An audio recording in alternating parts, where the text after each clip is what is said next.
যারা ডায়েট করছেন তাদের জন্য আমি বলবো এটা একেবারে ঠিকঠাক একটা রেসিপি। চলুন দেখা যাক কিভাবে বানিয়েছি। এখানে আমি চিকেনের 3টে লেগ পিস নিয়ে নিয়েছি, আর এখানে কিছু মশলা নিয়েছি, গোলমরিচ, এলাচ, দারচিনি, লবঙ্গ, শুকনো লঙ্কা, গন্ধরাজ লেবুর পাতা, গন্ধরাজ লেবু, আদা রসুন, কাঁচা লঙ্কা।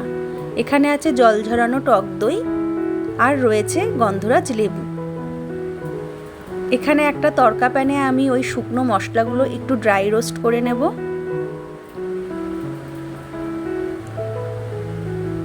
এবার এটাকে একটু আমি মিক্সিতে গুঁড়ো করে নেব, আর আদা রসুন কাঁচা লঙ্কাটাও বেটে নেব। এবার চিকেন ম্যারিনেটের পালা। চিকেনের মধ্যে দিয়ে দিলাম জল ঝরানো টক দই, আদা রসুন বাটা, পরিমাণ মতো নুন, আর ওই ভাজা মশলা থেকে কিছুটা মশলা, আর গন্ধরাজ লেবুর জেস্ট দিয়ে দেবো, কিছুটা লেবুর রস, আর দেব ওই গন্ধরাজ লেবু পাতাটা একটু কুচি কুচি করে। সবশেষে সামান্য চিনি আর একটু গুঁড়ো দুধ দিয়ে দেব। দিয়ে খুব ভালো করে আমি লেগ পিসগুলো মেখে নেব।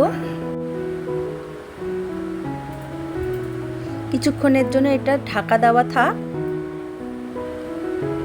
এবার এর মধ্যে আমি দিয়ে দেব কিছুটা গ্রেট করা চিজটা দিয়েও আমি খুব ভালো করে এটা মেখে নেব।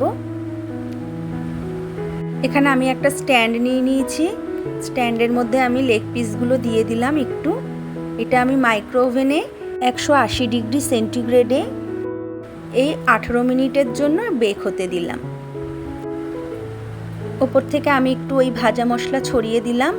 একেবারে তৈরি হয়ে গেছে আমার অয়েল ফ্রি গন্ধরাজ চিকেন লেগ ফ্রাই। আপনাদেরকে একটু খেয়ে দেখাই মাংসটা কতটা ভেতর দিয়ে জুসি আর কুকড হয়েছে। সত্যি দারুণ টেস্ট হয়েছিল।